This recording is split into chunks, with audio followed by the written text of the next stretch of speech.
Classes के latest update पाने के लिए चैनल को सब्सक्राइब करें और बेल आइकन पर क्लिक करें। पॉइंट टू पॉइंट प्रोग्राम में आज हम जानेंगे सेंट्रल विस्टा प्रोजेक्ट के बारे में। चलिए जानते हैं ये चर्चा में क्यों है। हाल ही में सर्वोच्च न्यायालय ने नए संसद भवन के निर्माण से जुड़े सेंट्रल विस्टा प्रोजेक्ट को चुनौती देने वाली याचिकाओं पर सरकार के पक्ष में अपना फैसला सुनाया है। जानते हैं इसकी पृष्ठभूमि को। केंद्र सरकार के द्वारा सेंट्रल विस्टा प्रोजेक्ट को मंजूरी दे दी गई थी, जिसके तहत राष्ट्रपति भवन से इंडिया गेट तक राजपथ के आसपास बने सरकारी भवनों का पुनर्निर्माण या पुनरुद्धार किया जाना है। केंद्र सरकार के सेंट्रल विस्टा प्रोजेक्ट को सर्वोच्च न्यायालय में याचिका दायर कर चुनौती दी गई थी। याचिका में सेंट्रल विस्टा प्रोजेक्ट को दी गई पर्यावरण मंजूरी और कोरोना काल में किए जाने वाले सेंट्रल विस्टा प्रोजेक्ट के लिए किए जा रहे खर्चे की वैधता को चुनौती दी गई थी। अब जानते हैं क्या है central Vista project. Central Vista project के तहत राष्ट्रपति भवन से इंडिया गेट तक राजपथ के आसपास बने सरकारी भवनों का पुनर्निर्माण या पुनरुद्धार किया जाना है। सेंट्रल विस्टा प्रोजेक्ट के तहत नया त्रिकोणीय संसद भवन, कॉमन केंद्रीय सचिवालय और 3 किलोमीटर लंबे राजपथ का पुनर्निर्माण किया जाना है।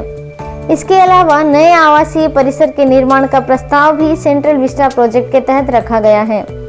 इस नए आवासीय परिसर में प्रधानमंत्री और उपराष्ट्रपति के आवास के अलावा सभी मंत्रालय और विभागों को समायोजित करने के लिए नए कार्यालय भवन का निर्माण किया जाना है। सेंट्रल विस्टा प्रोजेक्ट की अनुमानित लागत 20,000 करोड़ रुपए रखी गई है। इस प्रोजेक्ट को 2024 तक पूरा करने का लक्ष्य रखा गया है। अब जानते हैं क्या कहा सर्वोच्च न्यायालय ने अपने निर्णय में।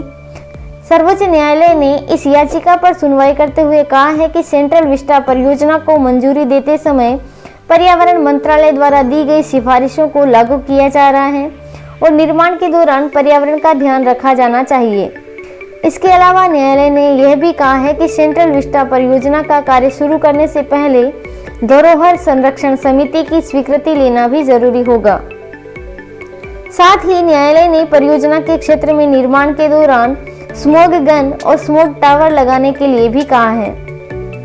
अब जानते हैं नए संसद भवन के बारे में। हाल ही में प्रधानमंत्री मोदी ने सेंट्रल विस्टा प्रोजेक्ट के तहत बनने वाले नए संसद भवन का शिलान्यास किया है।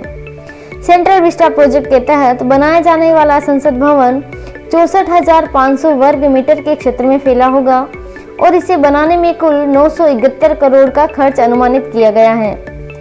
त्रिकोणाकार आकृति में बनने वाले नए संसद भवन के निर्माण का कार्य 2022 में 75वें स्वतंत्रता दिवस तक शुरू करने का लक्ष्य रखा गया है।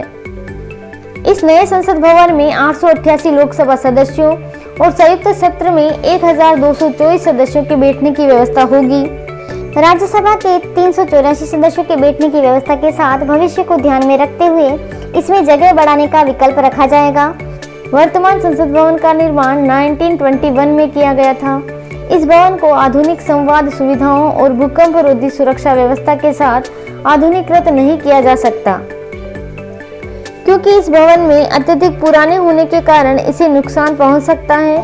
अतः आधुनिक आवश्यकताओं को ध्यान में रखते हुए ही नए संसद भवन के निर्माण का निर्णय लिया गया है। HE क्लासेस के लेटेस्ट अपडेट के लिए चैनल को सब्सक्राइब करें और बेल आइकन पर क्लिक करें। धन्यवाद।